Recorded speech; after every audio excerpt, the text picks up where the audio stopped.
The sun was lazily setting over the small western town of Mill Hollow, casting long shadows on the cracked pavement of Oak Street. 80-year-old Clara sprinted with her friends, their laughter echoing against the empty store. They were drawn to the old, abandoned house on the corner, its peeling paint and broken windows telling a story most adults avoided mentioning. Clara led the way.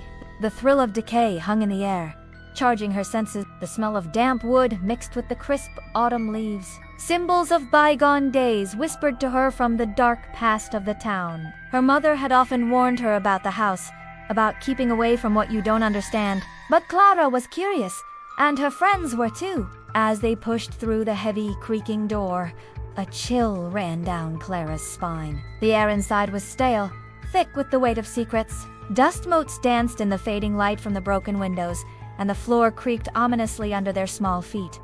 "What if we find something cool?" Lily, one of her friends, asked, peering into a darkened room. "You mean like a dead rat?" Jack replied, wrinkling his nose.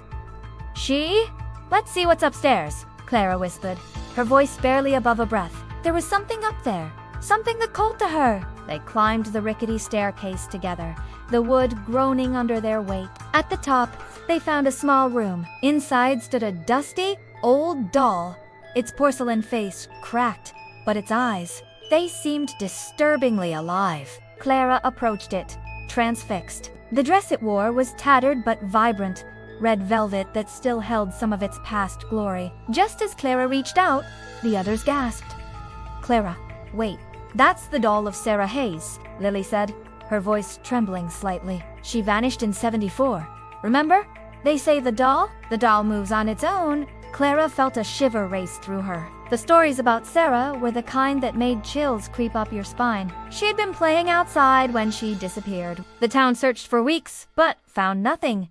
Just the doll, sitting outside, waiting. A part of Clara knew she shouldn't touch it, but curiosity overcame her caution. She picked it up, feeling the cool porcelain against her skin. As she blinked, the doll's eyes blinked too. Clara stumbled back, adrenaline rushing through her veins. "Did you see that?" The others stared wide-eyed. "Maybe it's just a trick," Jack's voice wavered.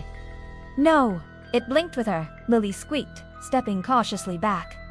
Clara felt a mix of excitement and fear. "Let's take it with us," she declared, ignoring the warnings. Her own thoughts screamed. The others reluctantly agreed, entranced by the eerie pull of the doll. That night, as Clara lay in bed, the doll sat on her nightstand, watching. The shadows around her room deepened, making the familiar feel strange and threatening. Every time Clara closed her eyes, she felt the weight of those eyes watching her, waiting for her to blink. At school the next day, Clara couldn't focus. Her mind wandered back to the doll and the stories. She picked at her lunch, lost in thought.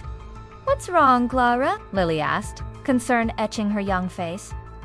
"You look sick." "It's just the doll. It feels alive," she admitted, feeling foolish for her confession.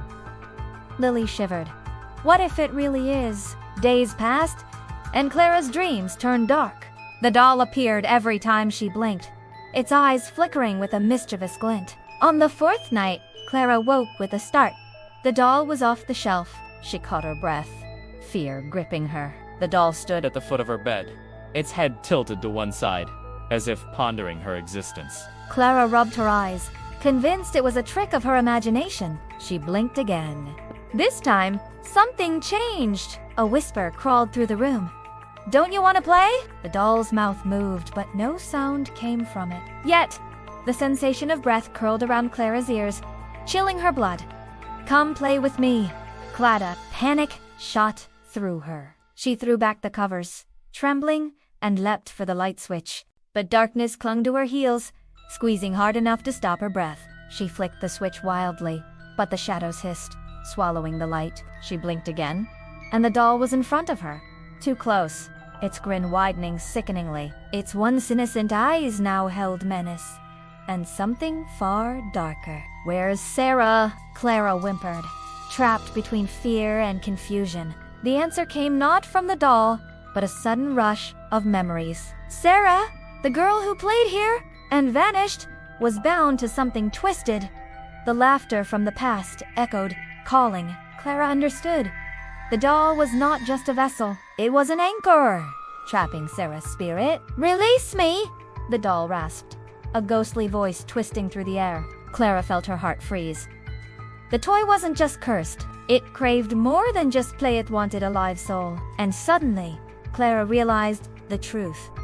The doll would never let her go. With a jolt, she scrambled back, the reality crashing down. Trembling, she blinked for the last time. As the doll reached out, its hand gripping, Clara fell backward, and the world went black. The next morning, parents found her bed empty.